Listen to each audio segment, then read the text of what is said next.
Hi, welcome back to the HSP Connection podcast with me, Philippa Robinson. And me, Robbie Lee.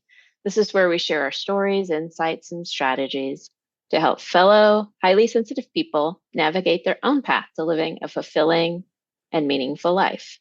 Today's episode is part of a series of conversations that Philippa and I had back on Philippa's solo podcast called The Meeting of Minds. If you haven't checked that out, please do. This was one that we thought was valuable enough to bring over here with us. And so we thought we'd do just a little intro and give you our current thoughts, having listened back to it again. And this was on the strengths of sensitivity. So Philippa, what did you think about this episode now that you've listened back?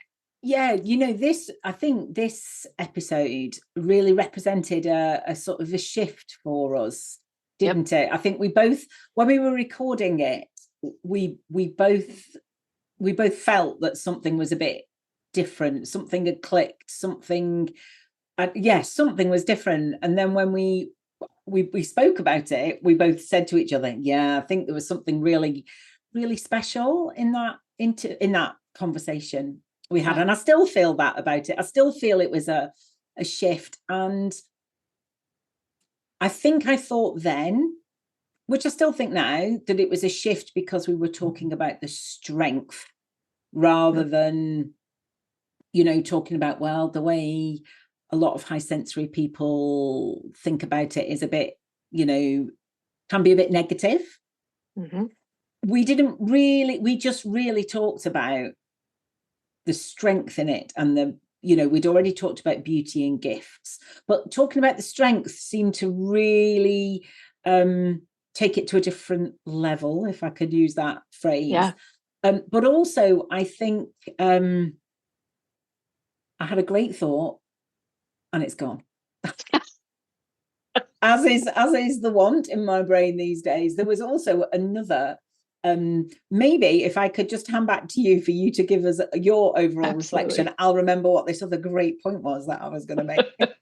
Absolutely, yes. And I completely agree with you that for both of us, it felt like something shifted. And I think it was the first time that I really was in conversation specifically about the strengths of sensitivity. And I realized, this is the conversation I want to be in all the time. I want to put more of this in the world. It's things that I would talk to my clients about to help them see, but it was usually more around the gifts. And there was something about saying strength that I was just like, oh yeah, because there most definitely are strengths to being a highly sensitive person.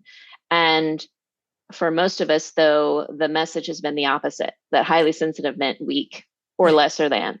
Yeah. And so this felt really empowering. It really did. And I wonder if that's because, like you just said, we're talking about the strength instead of weakness. So yes, beauty and gifts, absolutely really important. But that whole reframe, not even a reframe, it's like actually just think completely differently, or even just a different take on it. I felt, and this is what I've forgotten, but I've remembered, I felt for the first time we were talking about what we felt rather than stuff that we'd read or that other people might have already come across. It felt like we were really stepping more into us talking about how we felt about it. That's a really good insight. Yeah, it might have been because there wasn't anything that we had to go research from. It was just, well, what do we think are the strengths of sensitivity? Yeah. And it was like, man, I love this conversation. I want to keep having this conversation. Yeah. And that's when you introduced us to your mama bear as well, wasn't it? And we the first time that I'd seen that you in action, let alone the listeners hearing you going, you're welcome. Yes, I am sensitive. Thank you for noticing, and you're bloody welcome, because you need me to be sensitive in this situation. I mean, I as I was re-listening earlier, I was laughing along with me laughing at you doing it the first time round, because it was just like, oh wow, this is just amazing. Yeah. Yeah. Yeah, I definitely do get a little fired up in this episode because I believe so strongly that highly sensitive people have strengths that we offer the world and that are needed, and Willa McIntosh is somebody who definitely has that view. And, we've been fortunate to be in his community and soak some of that up. But I think, even in that community, I don't think we ever had this particular conversation of with the strengths of sensitivity. And it was, yeah, I think we're probably going to revisit this topic in the future because I think I definitely know I have more to say about it. Yes. Yeah, we absolutely are. And we know that we've been invited to a summit later this year, and Yep. I think that's what we're planning on talking about. And Mm-hmm. it really is close to our heart. And part of the reason why that's close to our heart comes out at the end of the episode. Yeah. When we, and I'm not going to spoil it for the listeners actually, but we do talk at the end about why, not why, but how it could be different. Yeah. And I think that is really the crux of what we've had to learn and what we'd love people coming after us to learn sooner in their lives. Absolutely. I mean, it was after this conversation and then talking to you about talking about it, right? And then listening to it again and then sitting with it. And I was just like, oh, yeah, it was the first time I really, really, really, really put words around something that I believe in my bones. And I was like, this is one of my pillars. Like, this is something that I want to keep putting out in the world. I believe it so much and I think it's so needed. And since we had that conversation, the new book Sensitive by Jen Granneman and Andre Solo came out, and they also talk about the strengths in there, which is it's just so exciting to me. It's like, okay, like this is starting to be a topic of conversation. Yeah. And yeah, I want to be in it more. Yeah. Like it's important. It feels really, really important. It does. I agree. And I don't know, have you got anything else to share, or shall we just get on with the I episode? think we should let them listen, don't you think? I think we should. Yeah. Yeah. So, listener, are you ready? So here's the original recording where we talk about the strength of sensitivity. Enjoy. Philippa, what are we talking about today? Well, today we thought we were going to talk, and we are going to talk about the strength in sensitivity. I was going to say it the other way around then. The strength in sensitivity. Yes. We decided that we thought this was a nice one for where we are in the series, and to talk about after we've talked all about what is an HSP, the gifts of being an HSP, and self-care. I mean, those are really, really important for us to start with. But actually, what we hear from a lot of people who are HSPs is that they have grown up being told, or are just, they have a feeling that to almost say and honor their to say they are sensitive and honor their sensitivity, is a bit of a sign of weakness. And we really want to dispel that, don't we? Yes, so much. Yeah. So today is not going to be an episode where Robbie is going to keep us on track with a list, because I need keeping on track. We just want to have a conversation between us about our experience of our strength that we have found in our sensitivity, and perhaps tell you about other things we've heard other HSPs saying, because we do know quite a lot of HSPs between us, or maybe clients have told us. Obviously we won't be telling you any details that will identify any of those clients, but just talking about some things that we feel might be useful. Absolutely. So, yeah. So I, funnily enough, is it all right if I start with a little? Please start, please. Yeah. So, we're recording this sort of, mid-ish, just past halfway through December, and I have been just in the last couple of days in two situations. One was a webinar, one was an Instagram live, where I have heard from different people the common classic sayings that HSPs hear a lot when they are growing up. Things like, you're so sensitive, or why are you crying all the time? The one I heard a lot was, if you don't stop crying, I'll give you something to cry for. Or it might be, little Philippa, she's so sensitive, or what was another one I heard? It's gone in my mind and out the other eye. Just something like about, John's a bit of a worrier, isn't he? Or, those sort of things. And, how, the people saying those things, who are usually parents or carers or teachers, I'm sure they're not meaning those sentences to hurt. But those things said to an HSP really, really cut to the core, don't they? Because of our process, we process things very deeply, we feel things very deeply, and it's that deep processing and feeling things deeply that are making us display whatever behavior it is that the person who is saying the thing to us perhaps doesn't particularly like or doesn't feel comfortable with. But then to be met back with, oh, you're too sensitive, or you're too this, or you're too much, it is, we'll take that away and we'll stew on it, and we'll really feel it. And I think, a lot of young HSPs will have the experience of either not showing their sensitivity, cutting it off, cutting themselves off from it, because of the reaction they're getting.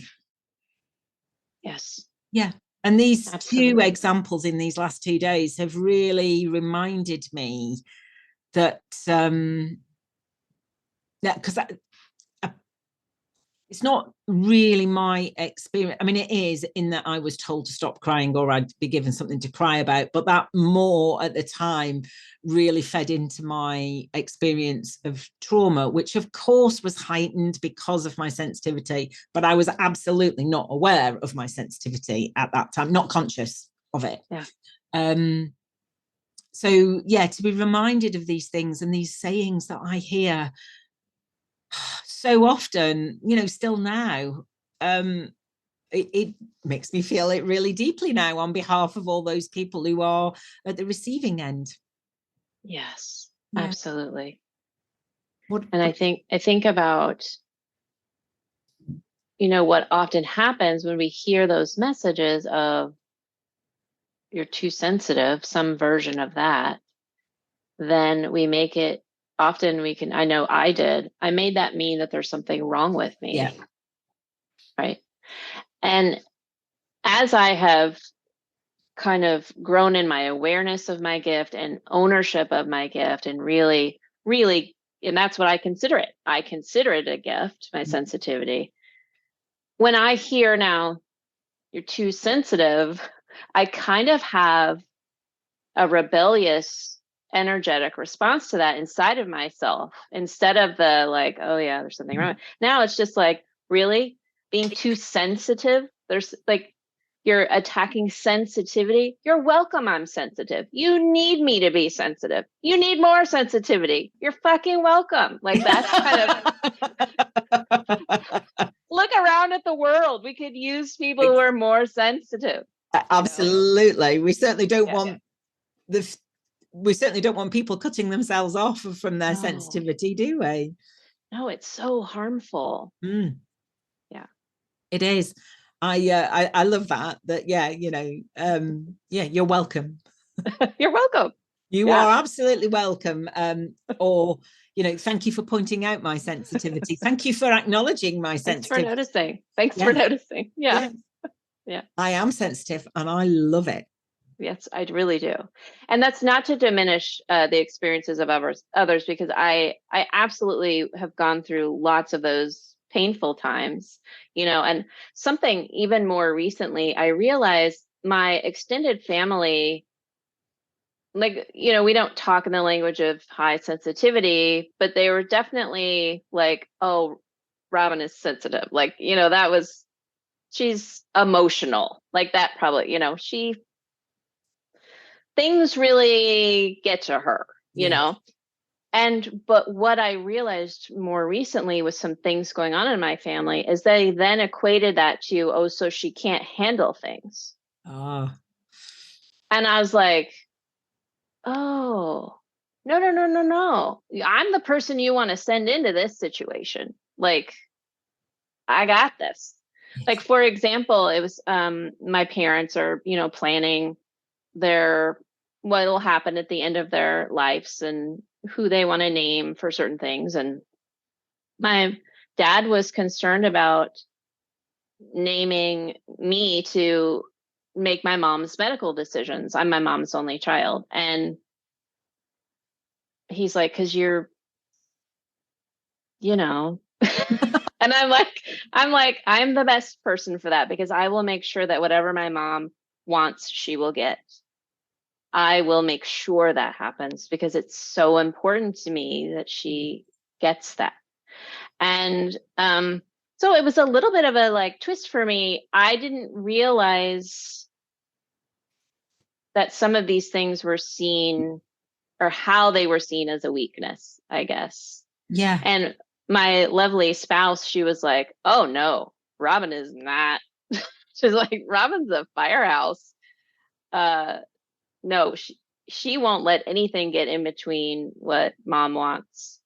And my dad's like, oh, okay. So it was interesting to see the perspective. Like, yeah. And, absolutely brilliant, story to bring for us, given that we're talking about the strength of sensitivity. And it's, what we want to convey absolutely is that being highly sensitive is absolutely not about being weak. No. Or any sign of weakness, because I do think a lot of people still want to hide or not show their sensitivity for fear of being seen as weak, or it is a weakness or a flaw or something to, for people to feel sorry for you about. People do not need to feel sorry for me for my sensitivity. I absolutely love that I am sensitive. I would not have it any other way. And now I am embracing it in a very different way than I have done since I really connected with it. I'm getting quite fierce about it. Yes. And I always have been a little bit, people will use different words to describe it, but I've always been a little bit determined and fiery. I can be a little bit fiery. I don't have a fierce red hot temper, but I can be a little bit fiery. I'm trying to think what word my husband uses and I can't remember, but it's more about being determined or setting my mind to something or being very clear in how I feel or what my thoughts or feelings are about a situation.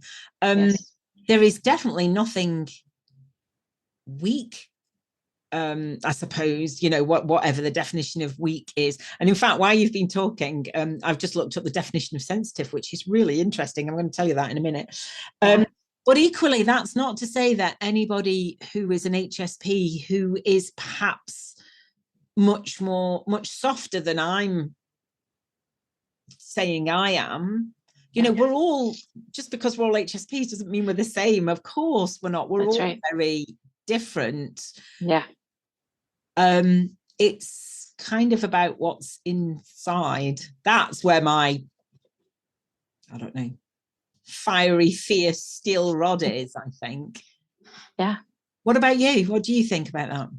Absolutely. My spouse calls it my mama bear side, because like if I feel like there is, like, people are being mistreated, especially people I care about, but honestly, people in general, if I feel there is an inequity, an unfairness, mistreatment, like something just rises up in me, and it's like, this is not okay. This is not right. So that's not a weakness. To care for people is not a weakness. To see how things affect other people is not a weakness. To be so connected to the beauty around you that it brings you to tears, that's not a weakness. It is absolutely not. It's a great gift, isn't it? Yes. And the lady I was doing the Instagram live with today, I don't think she expected me to talk about HSP, actually. And when she said, oh gosh, yeah, she said, I'm an HSP, but you know, I don't talk about it much. And she said, but I think, and exactly to the point that you've just made, she's a real, you know, she's a real staunch feminist, and she's, you know, quite politically active, and, you know, thinks the way the UK is being run at the moment is absolutely dreadful. I mean, I absolutely agree with her. But, you know, she said that she feels that it's her sensitivity that drives her to be the activist she is, because she cares so much. And that is absolutely why we need to be embracing people's sensitivity and embracing that side of us that makes us want to rise up and say, this is not right. We need, something needs to change. Yes. I really feel like that is what will help change the world. That those of us who are seeing those things and then feel like we care, we see it and we care, then yes, we can help make that change. Like we can put a spotlight on it. We can put a voice to it and say, hey, this is not okay. I can't tell you the number of times I was the single person at my former workplaces going, I don't think this is okay. Like what we're doing here is not great. I don't feel good about that. You know, I was like constantly. And because I saw it and I cared. Yes. And that's how we make change. Yeah. Because caring is good, is necessary. Oh my gosh, yes. Well, and I think, you know, in our culture has leaned a lot toward, especially in the business world, and then it carries over, but it's like, oh no, be logical, like go into logic and not your feelings. Yeah. Somehow we've elevated logic to be the king of everything. Yeah. And so showing emotion has been, put in some negative category. And it's like, man, your emotions give you a lot of really helpful information. Absolutely. They're showing the way, aren't they? Yes. You know, if we're upset about something, or if we're upset about something, then that's just a really clear message that something's not right. Be it something big on a society level, on a community level, on a family level, on a personal level. Yes. You know, I mean, sometimes working out what level it is can be a little bit tricky. Yes. You know, especially for people right at the top, you know, the high end of the sensitivity scale, who are feeling everything. And I know you're higher up that end of the scale than I currently I'm aware that I am, let's put it that way, because I think it might change, but so working out whether is what's making me feel like this actually me connecting with the collective feeling about this, or is this actually something that's going on in me, and working those out can be a challenge at times, but even if it's on a societal level where it's not so easy to change, that doesn't mean there's nothing that we can't do. That's right.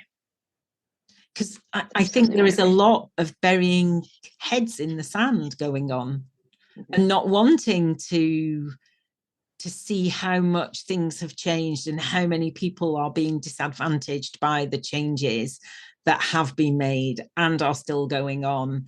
And we need to, I really believe we need to bring back some consciousness into society as a whole. Yes. Because all this, every man for himself and sod everybody else, it's just not good for our soul. It's really not. Like, I was about to say it only serves a few people, and what I would change that to say, I don't think it serves anyone. I think a few people gain power and money out of the system. Yep. But even then, I would say I don't think it serves them. That's just my personal opinion. But it certainly, even if you say, okay, well, it does serve a few people, okay, the rest of us are not being served. And that is not a healthy way to run a society. It's not how we would run a family. It's not how, I mean, No, yeah, absolutely. We're totally on the same page about this. And I think it's the portrayal that's what we should all be, that perhaps we should be striving for more of whatever it is that these people have got that keeps perpetuating the way it is now. And like you say, I don't think it does serve them. Maybe they benefit from it, but it doesn't serve them at a spiritual level, if I can use the S word. Because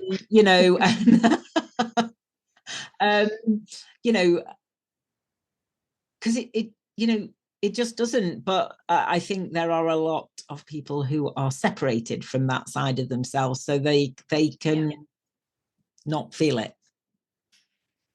maybe. But yeah.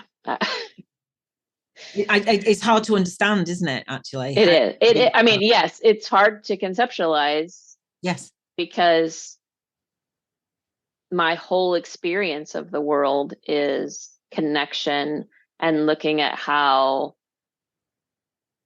what I do affects someone else and how I can be of help to people and not harm.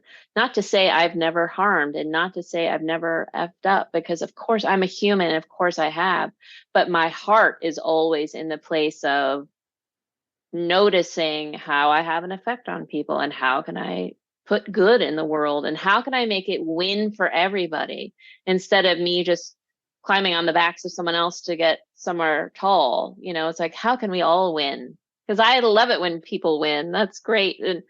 And I don't believe that we have to have winners and losers. It's just not in my belief system. I think we can all win. I think we can create things that work for everyone. Yeah. And the whole concept of winners and losers suggests that everybody would want the same thing if they could have it. Yeah. But only some can have it. So they're the winners, right? And those that don't get it are the losers.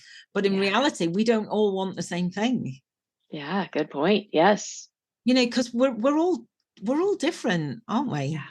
Yeah. We're all, and yes, you and I are HSPs, but we're still very different people, and I was talking about this today, that, I really believe that we can connect much more with the core of who we are and understand who we really are, and let ourselves be who we really are, then, the world is going to be a nicer place.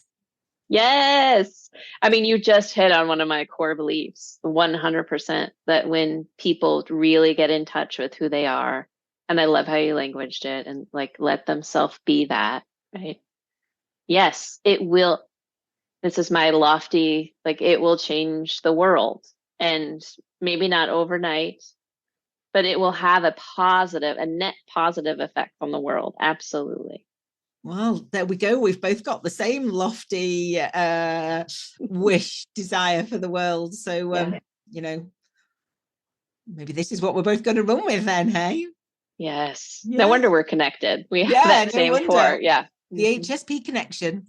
Yes. Let me just tell you what I think it's the Oxford Dictionary says about the word sensitive. This is actually, I don't know why, I've never looked it up before, but I do love a definition. Yes. If it says what I want it to say.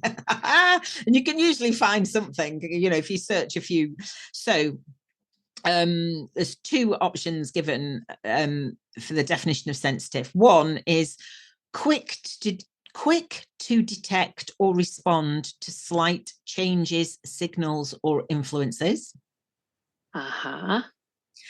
And the other one is having or displaying a quick and delicate appreciation of others' feelings. Oh, interesting. A delicate appreciation. Interesting. Uh-huh. Of others' feelings. Hmm.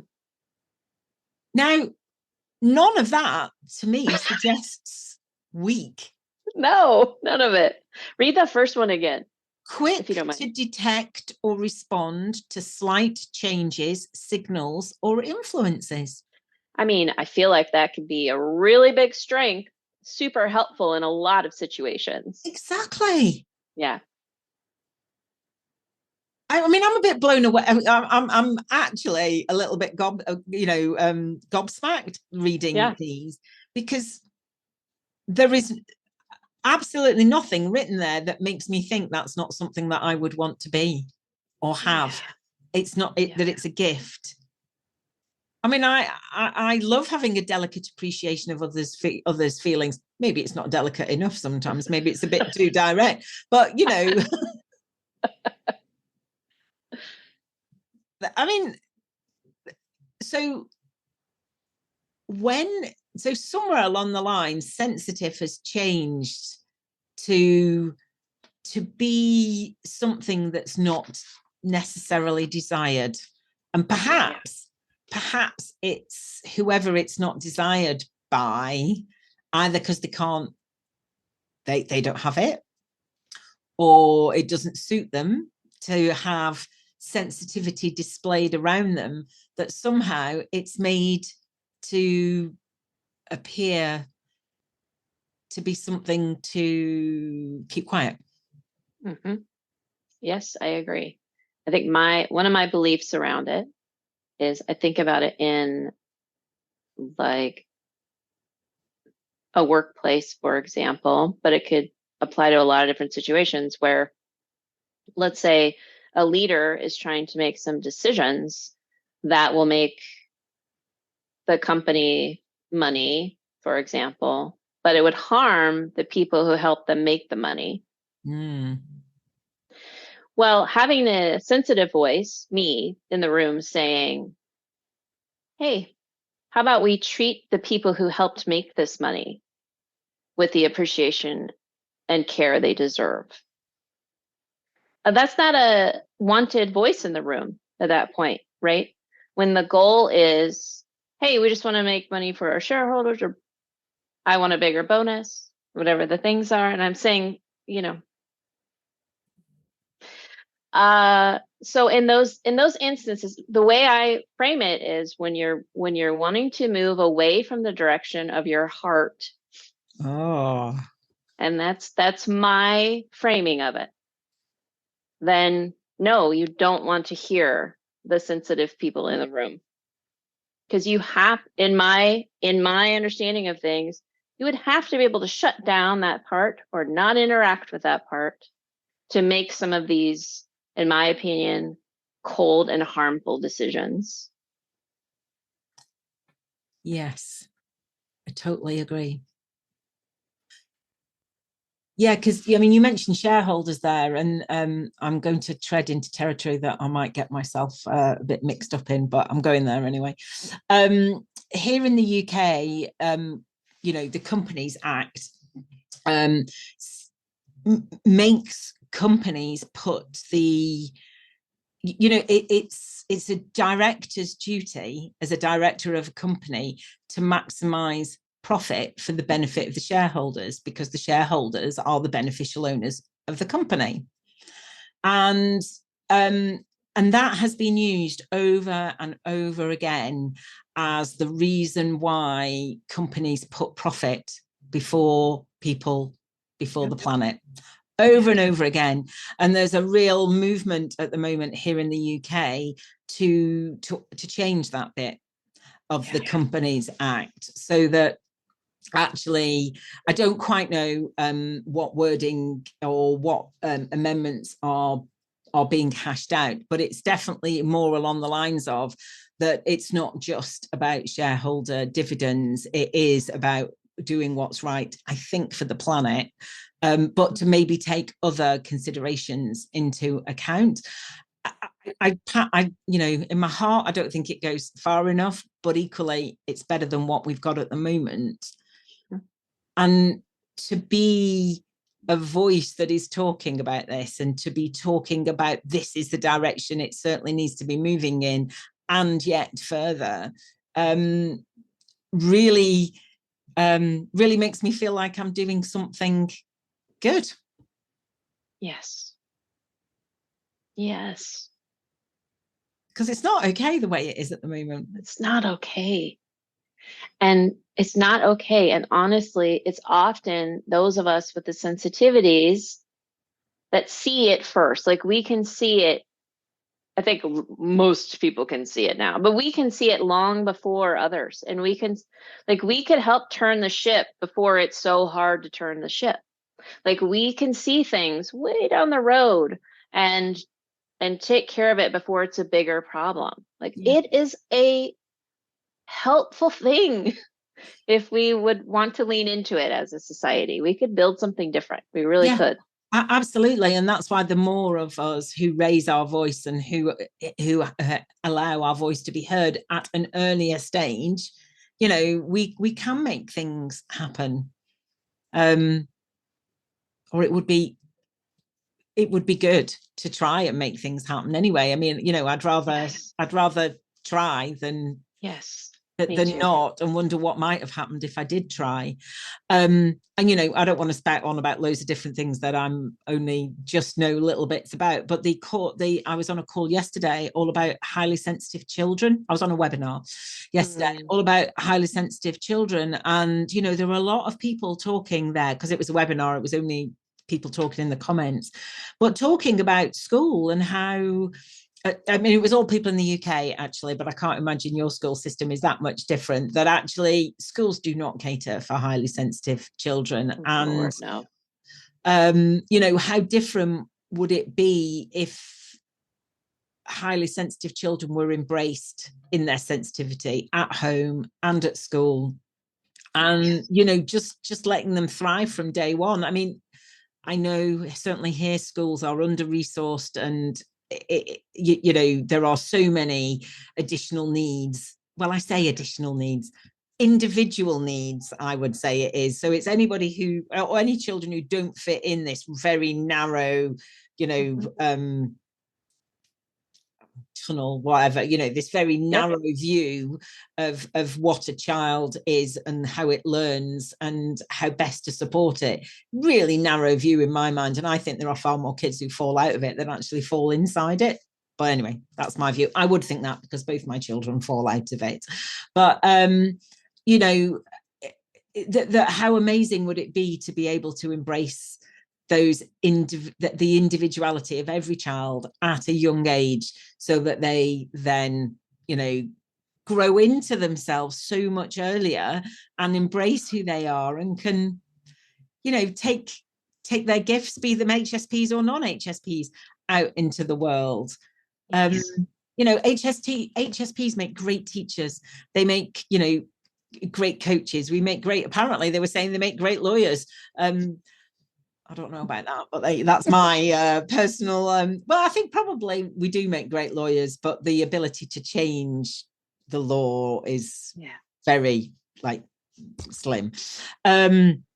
You know, we make great coaches, we make great counselors, we make great therapists, we make great we make great we make great employees in companies where we are unable to thrive in our role as an HSP in that role.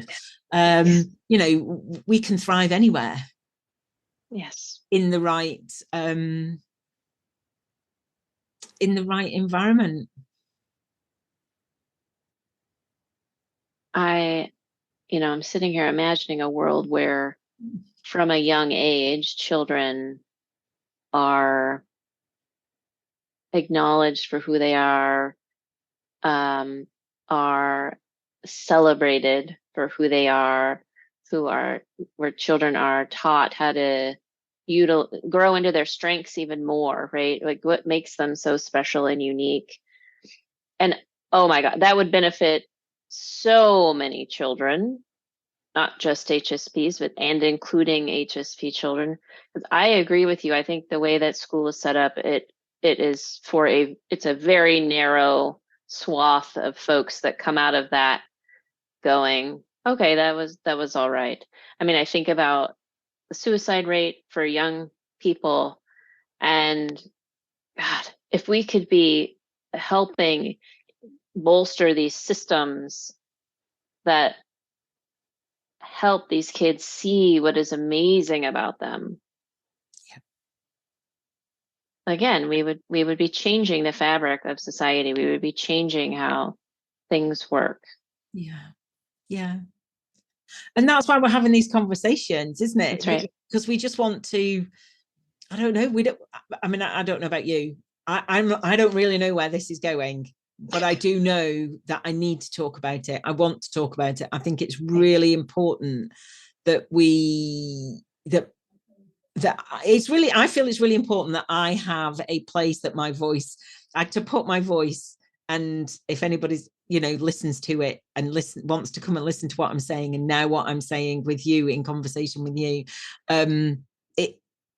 it can only be something good, I think, to have this conversation, to raise awareness. And like you say, I mean, gosh, you know, the number of young people who struggle in so many different ways, and a lot of them boil down to not being able to be their true self, I think. Yes. Not feeling that they can be their true self. Not feeling accepted, celebrated, wanted. Not feeling good enough.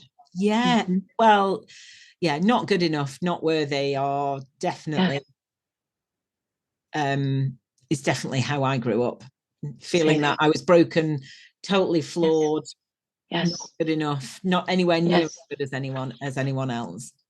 Yes, same. And I think it's like we take all these messages that are happening on the outside, like, because again, my belief system is we have these series of systems set up that are unhealthy. They are unhealthy for people. But when we're in the system growing up, most of us don't look and go, oh, that system is unhealthy. We go, oh, there's something wrong with me. I'm not healthy in the system, so there's something wrong with me. And so that's why I get excited to share my voice now, to help people. Like, it's not you, it's the system, right? At least to give that spark of like, maybe you're saying maybe it's not me.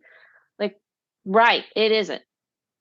Like, let's help change the things that aren't working, because you're magical and amazing, and you've got something wonderful to share with the world. So let's help you do that.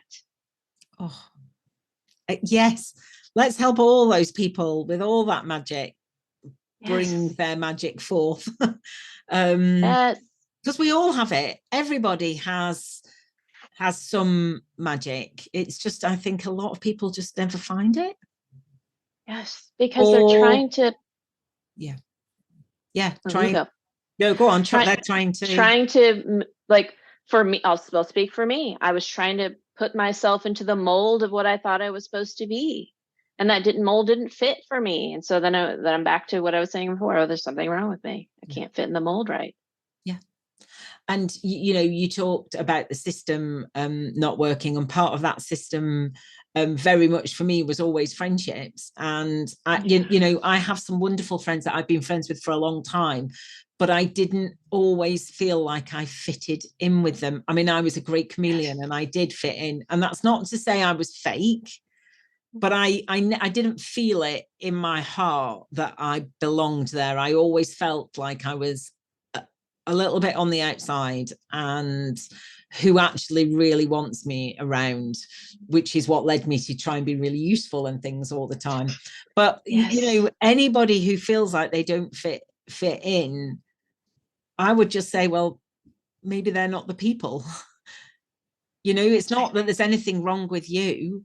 We can't all fit in with everybody and feel like we belong with everybody. It's about finding a few people, isn't it, where you feel like you belong. And you and I having these conversations is just amazing, and you and I have really bonded over our HSP discovery and wanting to talk about it more. And all the other lovely, wonderful people in our HSP community. I mean, that is such an amazing place to be with other people. And also, I'm not there all the time, like you're not there all the time. It's a wonderful place to come and be with HSPs, and then I spend a lot of my time with non-HSPs, and that's absolutely wonderful too. Absolutely. But I definitely need some HSP time. Yes, absolutely. It's well, we've talked about it before, but it's a sense of not having to explain things, and you're with people who just get some certain things about you that you won't have to explain, and that just feels great when that's not what we see in the predominant culture, is people getting us, which again is why we're out here talking about it. Like, we want to bring more awareness and understanding. We do. Yeah. And, I'm sure I said it last week, get in touch with us. If any of this is resonating with us, please get in touch with us. I mean, I'd love for us to build some community around these podcast episodes. I'm not quite sure how we're going to do it, but I would love, people to get in touch. And if you want to, we can, I'd love to mention your comments in a future episode. If anybody's got any questions, or no, even if it's not just really a question, things you want to say, please send them to us. There will be links in the show notes for you to get in touch. I just really love to bring more voices, more even snippets from people into these episodes. It would be absolutely. I think that would be really important. Yes, I would love that. Yeah, it would be amazing, wouldn't it? So please do. I think that might be me done for today. What do you think? Have you got anything that you'd like to say? I was going to say, I had no idea I was going to, talk politics today and social structures, but there we go. Like, that's what came out. And I just echo what you said. Please, to the people out there listening, if we can at all be of service, please reach out. Yeah, absolutely. And, I didn't expect to come on and start talking about those things either. But also that's part of the strength that we would start, that this episode has been about, that we feel a lot of these things really deeply. So I'm afraid it comes out. That's right. That's actually, right. I'm not afraid. I'm just saying it comes out when it needs to, and it has an opportunity. It comes out. Okay, I think that's what's done for this week. Thank you for listening and watching, everybody. Send us those questions and comments. We'd love them. And we'll be back next week with another episode. Bye-bye. Bye. Thanks for listening to HSP Connection. If you've enjoyed it, hit the subscribe button so you don't miss any future episodes. Also, we'd really appreciate it if you could rate the podcast and share it with anyone you think might be interested. It helps others find us. If you listen on Apple Podcasts, you can also leave us a review. To get in touch with us, you can email us at hspconnectionpodcast@gmail.com. And we'd love to hear from you with your thoughts and comments on the episodes and any suggestions you have for future topics and guests. We are both HSP coaches and speakers. And to find out more about Robbie, go to Robbie Lee, that's leigh.com.